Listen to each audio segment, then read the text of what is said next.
How do you think Trendon has been able to find himself this quickly despite missing the entire preseason and just jumping back in midstream? Yeah, I mean, listen, he's a you know, what you call a hooper. You know, he really knows how to play, and he can do a lot of different things that we talked about. But his instincts are just so good, I think, would be the answer to that. Yeah. VJ really was, it seemed like he was struggling offensively, but he was great defensively. But then obviously he turns it on down the stretch in the fourth quarter.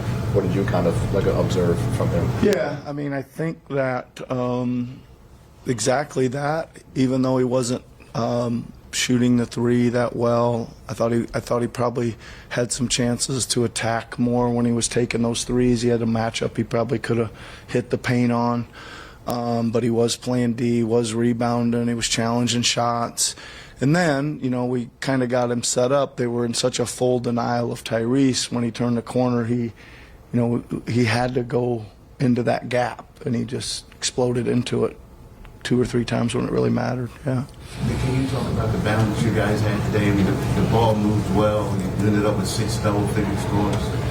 Yeah. I mean, listen, they play a pretty pressurized defense, and it's almost that you gotta be able to attack them off the dribble, and then the help's coming, and then you gotta fire it out. And I think, you know, until we had just kind of we had the turnovers really under control for a long time, which is huge. The assist numbers are high, which indicates the ball is moving pretty good. But I really think that there was a lot of tough possessions that we ended up having to conjure something up, right? Fortunately, we did, but then we sprinkled in just enough, I thought, of really great ball movement possessions where we ran them around and spread them out and attacked them off the catch and went and laid it in. A couple backdoor cuts, things like that. So it's a work in progress, though, for sure, right? And it's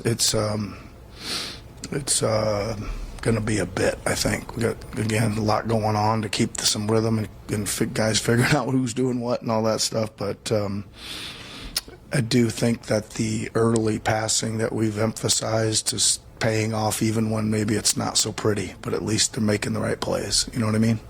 Was Jared not playing tonight? Maybe just not playing, and you'll have him available tomorrow night? Yes. Is that how he's been playing? Yeah, he is. He was available tonight, and there was some scenarios where we might use him, but those didn't present themselves tonight, so he'll be ready to go tomorrow. Yeah. Was the decision to elevate Trendon about anything other than, I mean, he played very well last game, or was it matchup based, or what do you like with him in that top group? Yeah, I mean, I think there's always a discussion with us, the staff. And actually, it usually happens where I put 4 options up there and we vote, and most of the staff voted for that starting lineup tonight. So, congratulations to the staff. Yeah, how many for people that. actually get a vote? Is it a true? Yeah, all the assistants get a vote. I think it was. Well, I don't need to tell you all the results, but voting these days is funny, right? Results, who knows? You know. Who knows? Does your vote have an extra weight, or?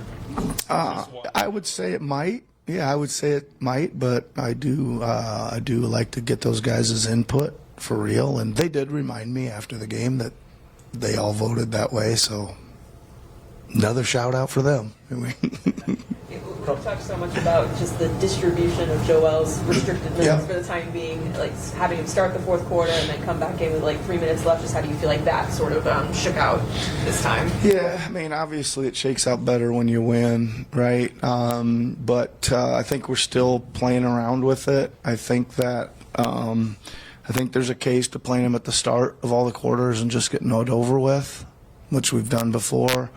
I think there is a case for getting him back in there when we're in the bonus for a couple minutes at the end of quarters, things like that too.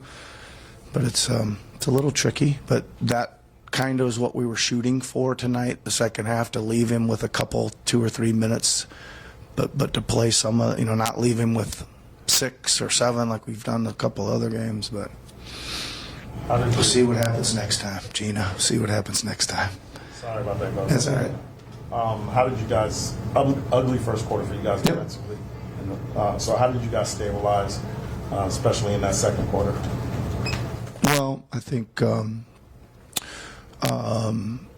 sometimes you got to, you tell the guys how fast they're playing and how fast they're moving and how physical they are and all that stuff. And sometimes they aren't seeing that when you're showing them, and then they get out there and they feel it. And I think we were behind on some stuff. We went under a bunch of stuff we didn't want to go under on.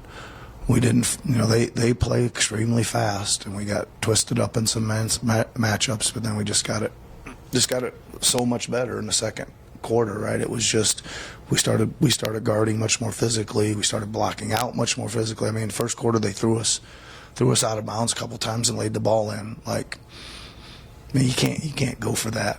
You gotta hit first and stand in there if they're pushing you, things like that. And I think we did that a lot better in the second quarter.